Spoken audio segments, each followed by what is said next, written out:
श्री श्री ठाकुर अनुकूल चंद्रଙ୍କ 104तम पुण्य उत्कल आगमन महोत्सव अनुष्ठित हो जाइछि। पुरी स्थित तालबणिया उत्सव स्थल रे विभिन्न मंडपरे कार्यक्रम होइतिला। ब्राह्म मुहूर्त वेद मांगलिकी और नहबत होइतिला। प्रत्युषरे उषा कीर्तन, उषा विनती और दर्शन आदि कार्यक्रम अनुष्ठित होइतिला। सत्संग ठाकुरबाड़ी विग्रह को रथरे बसाई रेल स्टेशन सुभाष बोस छक दे तालबणिया पड़िया को एक भव्य शोभायात्रा निया जाइतिला। एही आध्यात्मिक कार्यक्रम रे हजार हजार भक्त शोभायात्रा रे शामिल होइतिले। तालबणिया पड़िया रे संगीतांजलि, साधारण सभा, सत्संग सम्मेलनी, डीपी सम्मेलनी, चिकित्सक सम्मेलनी, मातृ सम्मेलनी अनुष्ठित होइतिला। सत्संग देवघर संपादक डॉक्टर विनायक महापात्र मुख्य अतिथि भाव जोगदे अनुकूल चंद्रଙ୍କ बाणी और जीवन उपयोगी अभिभाषण प्रदान करथिले। एही अवसर रे विभिन्न सांस्कृतिक कार्यक्रम अनुष्ठित होइतिला। 40,000 ऊर्ध्व अनुरागी महोत्सव रे सामिल होइतिले। जिला प्रशासन और पुलिस सहयोग रे यह श्रृंखलार सह समापन हो जाइछि।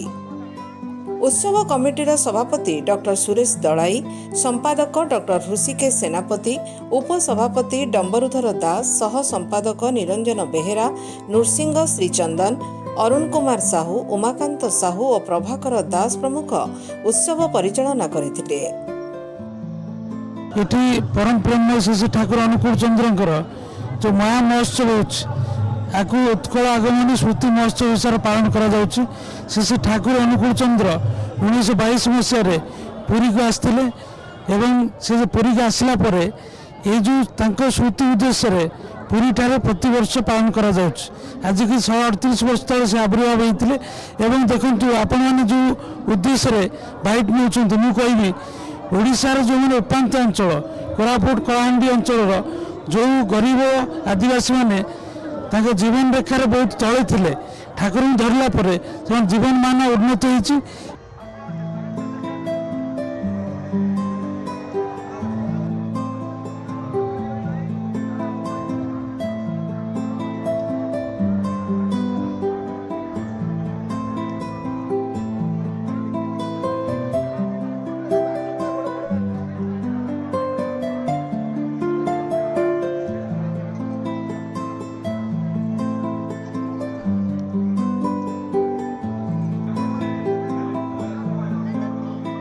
आज पूरी तालबणिया ठारू पूरी ठाकुरबाड़ी पर्यंत सब पालन कर पूज्यपाद दादा ये उत्सव नाम करते जातीय उत्सव।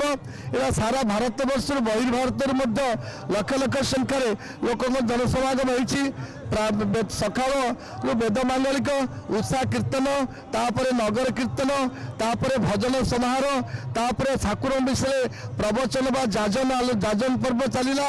एवं एपटे लक्ष लक्ष संख्यार आनंद बजा प्रशासन करछंती।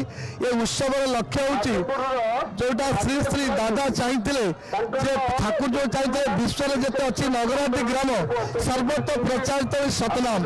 ये सतनाम होची ठाकुर अनुकूल चंद्रंकर महामंत्र। यही मंत्र जप कले मनुष्य आत्मा शुद्धि हो, काया पवित्र हो, आयु वृद्धि प्राप्त हो।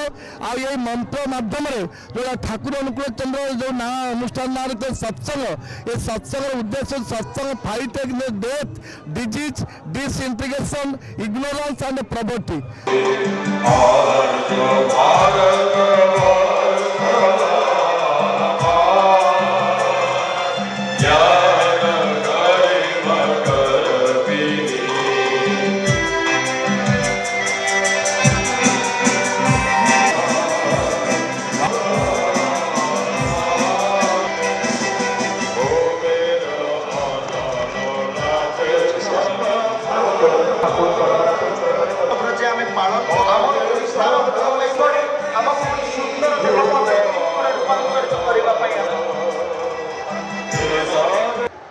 ये पुरी धाम को समस्त पुरुषोत्तम आगमन घटी से ही क्रम जुगर शेष नवी जुग पुरुषोत्तम परम प्रेममय श्री श्री ठाकुर अनुकूल चंद्र से बोस दंपति अनुरोध क्रमे यही पुरी माटी को 1923 मसीहा जनवरी मास 2 तारिख रे आगमन करथिले।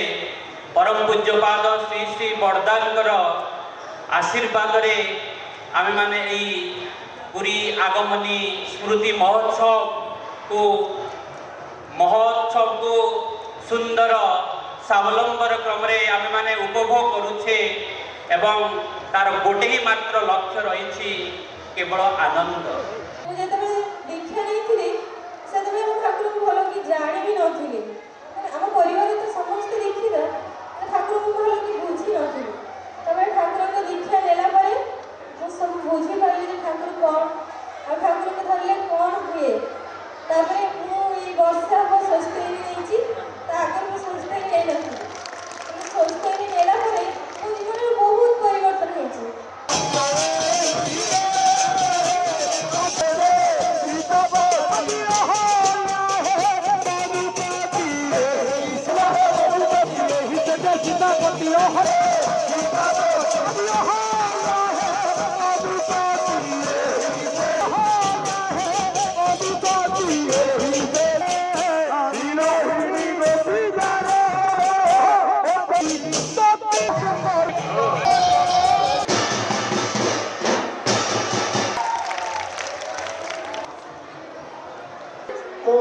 ठाकुर बहुत उपकार लाभ कर मत सब ठाकुर बहुत विपद मत उद्धार करमती एक्सीडेंटाल केस दु तीन थर उद्धार से ठाकुर नाम नहीं मुझे सब से ठाकुर नाम नहीं एवं सत्संग जाऊँगी सत्संग समस्त मिसी सब कथा शिखुची परमानंद पुरुषोत्तम लीला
आज ये जो असंभव जिनस संभव होइछि ताहा केवल परम पूज्यपाद श्री श्री आचार्य देवंकर तांकर आशीर्वाद रु आमे विनती करथिलु जे आमे एठी गोटे हेल्थ कैंप करिवु एवं पूजनीय अबिंदा भी आमको कहिथिले हेल्थ कैंप कर बहुत भल हबो सेइपई आज ये जो हेल्थ कैंप देखुचंती बोधे इंडिया रे जिते हेल्थ कैंप होइछि ए आध्यात्मिक दिगरे सब दिगरे मु भाबुची एटा सबुठार बड़ हेल्थ कैंप एथिरे 400 रु ऊर्ध्व मेडिकल स्टूडेंट जॉइन करचंती एवं वॉलंटियर होइचंती एवं 30 रु ऊर्ध्व सुपर स्पेशलिटी एवं 60 जन स्पेशलिस्ट एठी जॉइन करचंती एवं आमे दीर्घ 7:30 बेलू एपर्यंत आमे देई चलतो सेवा आपण माने देखुथिबे एपर्यंत सरी नै काउंटर सब फुल अछि सब काउंटर एपर्यंत विभिन्न प्रकार मेडिसिन एथि आनीचु प्राय आमे 25-30 लाख टंकार मेडिसिन एथि आनीचु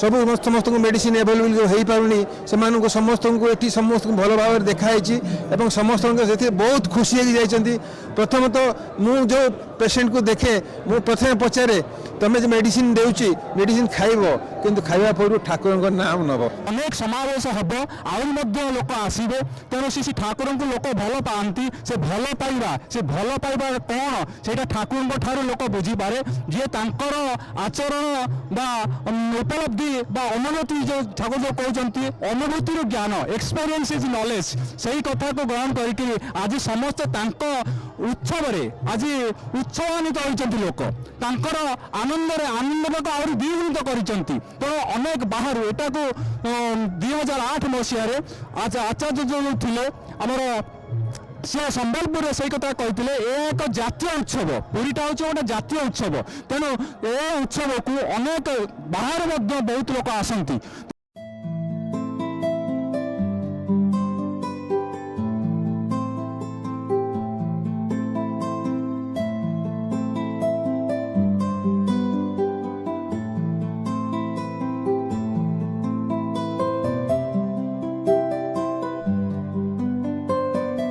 श्री श्री ठाकुर को धरला ये जो 104तम स्मृति उत्सव मु योगदान दे निजक धन्य होची निजक धन्य होगा संगे संगे अन्य मानक सेवा प्रदान करी आनंद बजार भाग नहीं एवं समस्त भाई मानक मिलित क्रमे या साफल्य मंडित कर जाऊँगी यह तृप्ति ये तृप्ति जो समस्त पाखे पहुँचले ठाकुर खुशी होगा संगे संगे अन्य मानक प्रेरणा देवे समस्ते सत् दीक्षा ग्रहण करी यही सत् पथरे चलिले तांकर आगरे सबुबले सुमंगल हम।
ओडिशार पूरपल्ली विभिन्न जिले में ठाकुर अनुगत माने भक्त माने उत्सव अटेंड करती उत्सव उत्सव समागम हुए भारतर विभिन्न प्रदेश लोक मैंने आसिक उत्सव एकत्रित हुए उत्सव दिन ठाकुर विषय सदाचार आलोचना हुए संगीत अंजलि हुए विभिन्न प्रकार नृत्य गीत सांस्कृतिक कार्यक्रम हुए पाखापाखि प्रति वर्ष लक्षाधिक भक्तर समागम हुए लोक मैंने 2 दिन उत्सव 2 दिन पूर्व ये आगमन करती उत्सव परदिन एठार निजर गंतव्यस्थल फेरी जाती ये उत्सवटा खूब सरस सुंदर हुए ये उत्सव केवल ठाकुर रीति कर्मी मंडली तथा जिला प्रशासन जिला पुलिस प्रशासन तथा जिलार विभिन्न विभाग अधिकारी मानकर सहयोग होता है।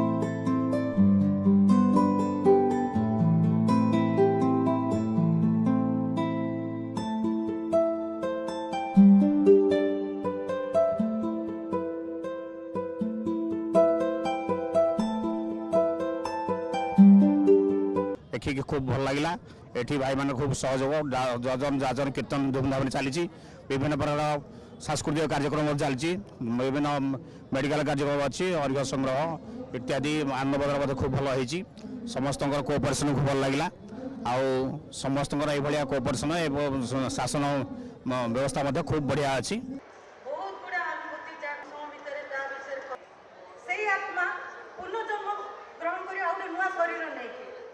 दुनियाटा सारा लोक पृथ्वीटा सारा जो नेगेटिव वाइब्रेशन नेगेटिव एनर्जी हम जो ताको ट्रांसमिट करछि एगेन से आत्मा जन्म हबो से आत्मा जन्म है कि केते क्राइम जदि करिवो पृथ्वीर केते ध्वंस से निपात कर तार कल्पना भी कर पारियो।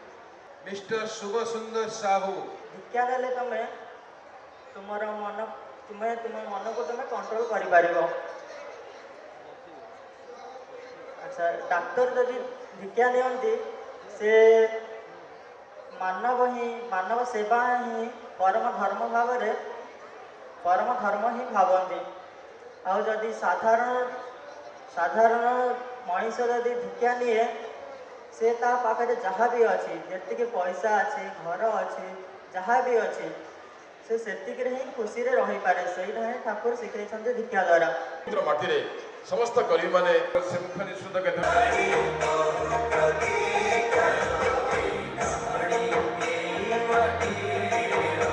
ପ୍ରଥମ ଆଉ ପୁଷ୍ଟ ସୋପାନ ବୋଲି ତ ତାଙ୍କ ସହିତ ହିଁ ପୁରା ପ୍ରି ଚାଇଲ୍ଡହୁଡରୁ ମୁଁ ଉଠିକି ସକାଳୁ ଉଠିକି ନାମ ଧ୍ୟାନ କରିବା, ତାପରେ ଇଷ୍ଟବୃତ୍ତି ପ୍ରାର୍ଥନା, ମନ୍ଦିରକୁ ଯିବା, ମନ୍ଦିରରେ ତାଙ୍କ ସହିତ ମିଶିକି ମନ୍ଦିର ପ୍ରାଙ୍ଗଣ ସଫା କରିବା, ଏଇ ସବୁ ଜିନିଷ କରିବା ଭିତରେ ଦେଇକି ମୋର ବାବାଙ୍କ ସହିତ ମୋର ଯେଉଁ କ୍ଲୋଜ୍ ବଣ୍ଡିଂଟା ଥିଲା ସେଇଟା ଏତେ କ୍ଲୋଜ୍ ହେଇଗଲା। ତା ସହିତ ବାବାଙ୍କର ଲିଡର, ବାବାଙ୍କର କ୍ଲୋଜ୍ ଯେହେତୁ ସିଏ ଠାକୁରଜୀଙ୍କୁ ହିଁ ରଖିଥିଲେ, ତ ମୋର ଧୀରେ ଧୀରେ କ୍ଲୋଜ୍ ଫ୍ରେଣ୍ଡ ଯିଏ ଠାକୁରଜୀ ହେବାକୁ ଲାଗିଲେ। ସେତେବେଳେ ଅର୍ଘ୍ୟ କଲେକ୍ସନ୍ କଲେ ଜଣାପଡ଼େ କି କୁଆଡ଼ୁ କୁଆଡ଼ୁ ସବୁ ଲୋକ ଆସୁଛନ୍ତି। କେତେ କେତେ ଦୂରରୁ ଭାଇ ମା' ମାନେ ଆସି ଏଠି ପେଣ୍ଡେଲରେ ରହି ଏବେ ଏମିତି ସମୟ ନାହିଁ ଯେଉଁଠି ଲୋକ ଆସିକି ପେଣ୍ଡେଲରେ ରହିକି ଉତ୍ସବ କରୁଛନ୍ତି। ଏଇଟା ବହୁତ খুব কম জায়গায় हुए। ইষ্টবৃত্তি আমার ছোট যা সে প্রেগনেন্ট ছিল শুনে আমি সঙ্গে সঙ্গে তাকে কহিলি যে তু ইষ্টবৃত্তি সেই সন্তান ছোট যে গর্ভস্থ শিশু নাঁরে ইষ্টবৃত্তি কর। ମୁଁ doctor Sudarshan Barik, retired professor. ଆଉ ମୁଁ ଶ୍ରୀ ଠାକୁରଙ୍କ ସଦୀକ୍ଷା ଗ୍ରହଣ କରିଛି ଏବଂ ସତ୍ସଙ୍ଗର ଜଣେ ଅନୁମୋଦିତ କର୍ମୀ ମଧ୍ୟ। ମୁଁ ଯେତେବେଳେ ସତ୍ସଙ୍ଗ ଦେଖେ ଏବଂ ଅନ୍ୟମାନେ ମୋତେ ପ୍ରୋତ୍ସାହିତ କରନ୍ତି ଠାକୁର ଅନୁକୂଳ ଚନ୍ଦ୍ର ଗୁରୁ ଭାବରେ ଗ୍ରହଣ କରିବା ପାଇଁ, ମୁଁ ସେତେବେଳେ ତାକୁ ସବୁ ଅସ୍ୱୀକାର କରୁଥିଲି। କାରଣ ମୋର ଗୋଟେ ଧ୍ୟାନ ଧାରଣା ଥିଲା ମନ୍ଦିରରେ ଠାକୁର ଅଛନ୍ତି, ସିଧାସଳଖ ଯାଇ ମନ୍ଦିରକୁ ପୂଜା କରିବି। ଏ ଗୁରୁ ଗ୍ରହଣ କରିବାର କ'ଣ ବା ଆବଶ୍ୟକତା ଥିଲା? ମୋର ଅର୍ଥର ଅଭାବ ନଥିଲା, ମାନର ଅଭାବ ନଥିଲା, ଯଶର ଅଭାବ ନଥିଲା, ମୋର ପରିଚୟ ଏକ ଭିନ୍ନ ସ୍ତରରେ ଥିଲା। ତା ସତ୍ତ୍ୱେ ମୋର ଠାକୁରଙ୍କୁ ଧରି ଚାଲିବାର କ'ଣ ଆବଶ୍ୟକତା ଅଛି? କିନ୍ତୁ ହଠାତ୍ ଦିନେ ମୁଣ୍ଡରେ ଦେଖିଲି ମୋ ସାଙ୍ଗସାଥିମାନଙ୍କର ସେଇଭଳି ଦଶା, ଘରର ଶାନ୍ତି ନାହିଁ, ସ୍ୱାମୀ ସ୍ତ୍ରୀ ଭିତରେ ସୁସମ୍ପର୍କ ନାହିଁ, ପିଲାମାନେ ଆଜ୍ଞାଧୀନ ନୁହନ୍ତି, ପିଲାମାନେ ପିତୃଭକ୍ତ ମାତୃଭକ୍ତ ନୁହନ୍ତି। ହଠାତ୍ ସେଠି ମୋ ମୁଣ୍ଡ ଭିତରେ ପଶିଲା, ମୋ ପୁଅ ଗୋଟେ ବୈଜ୍ଞାନିକ ହେଇପାରେ, ମୋ ପୁଅ ଗୋଟେ ରାଜନୈତିକ ନେତା ହେଇପାରେ, ମୋ ପୁଅ ଗୋଟେ ଦାର୍ଶନିକ ହେଇପାରେ, বা କ'ଣ ଗୋଟେ ହେଇପାରେ, ବଡ଼ ପଦବୀ ହେଇପାରେ। ହେଲେ ସେ ଯଦି ପିତୃଭକ୍ତ ନ ହୁଏ, ମାତୃଭକ୍ତ ନ ହୁଏ, ତାହେଲେ ମୋର ଜୀବନର ସାଧନା ସମ୍ପୂର୍ଣ୍ଣ ଭାବରେ ମୂଲ୍ୟହୀନ ହେଇଯିବ। ଏହା କହି ମୁଁ ସେ ଠାକୁରଙ୍କ ସଦୀକ୍ଷା ଗ୍ରହଣ କଲି।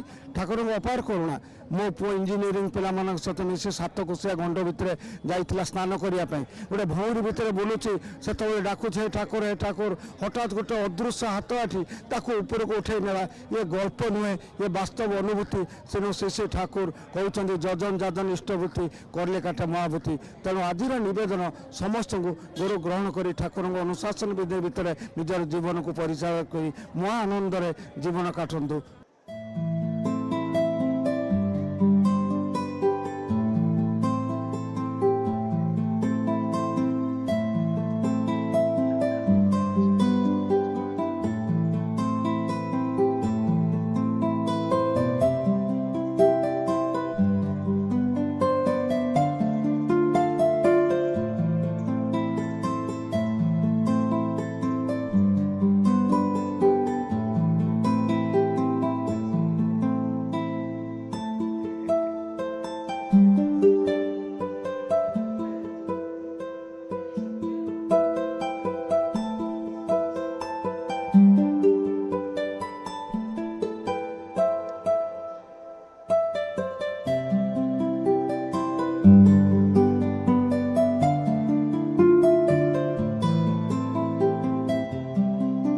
ଦୀର୍ଘ এই 28 ବର୍ଷ ଭିତରେ ଠାକୁରଙ୍କ ସହିତ ମୋର ପ୍ରଥମ ପରିଚୟ କେମିତି ହେଇଥିଲା ତା ମୁଁ ଏଇଠି ବ୍ୟାଖ୍ୟା କରିବାକୁ ଚାହୁଁଛି।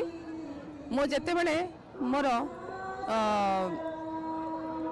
ଅଷ୍ଟମ ଶ୍ରେଣୀରେ ମୁଁ ପାଠ ପଢ଼ୁଥିଲି, ସେତେବେଳେ ଜଣେ ଆମ ଗାଁରେ ଜଣେ ଭାଇ ସତ୍ସଙ୍ଗର ଆୟୋଜନ କରିଥିଲେ ଏବଂ ସେ ଆମକୁ ନିମନ୍ତ୍ରଣ ଜଣାଇଥିଲେ।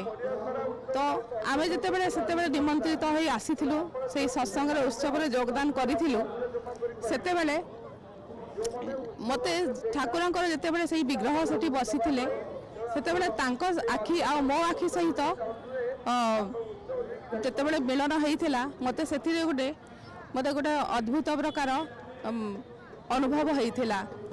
ଆଉ ସେଦିନଠୁ ମୁଁ ବହୁତ ଖୁସିରେ ତାଙ୍କୁ ସେଦିନ ଭଜନ କୀର୍ତ୍ତନ ଶୁଣିଲି ଏବଂ ଆନନ୍ଦ ବଜାର ପ୍ରସାଦ ପାଇକି ତାପରେ ମୁଁ ଫେରିଗଲି। କିନ୍ତୁ ସେଇ ଅନନ୍ତ କେଇ ବର୍ଷ ଅନ୍ତେ ମୋର ପୁଣି ପ୍ରସ୍ତାବ ଆସେ ବିବାହର, ଯାହାକି ଶ୍ରୀ ଠାକୁର ଅନୁକୂଳ ଚନ୍ଦ୍ରଙ୍କର ଭକ୍ତ।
पुओ 2 वर्ष ये थाए आम गाँव को जाइलु से ट्रेन में गला ठाकुर शीघ्र राति 4टा बेलू भोर 4टा बेलू पहुँचलु तो इष्टवती दे था। घरे पहुँचली पुओ को बेड उपर शोली सी बेड उपर शोला तापरे मो रोषे को जाइए गाधा सब कम सारी रोषे करते बड़ बड़े साउंड है कौन है मुझे देखला बेलू से फैनटा ऊपर पड़ जाइए फैनटा जो ऊपर पड़ जाइए मो पुओ सेमती शोची कि तार किसी भी है से फैन चेप्टा हो सीधा तो फैन सामने से शोला कि से फैन टिके देह बाजिनी सी भी सी उठी भी नहीं तो एमती बहुत हूँ अनुभूति गुड़ा थिला।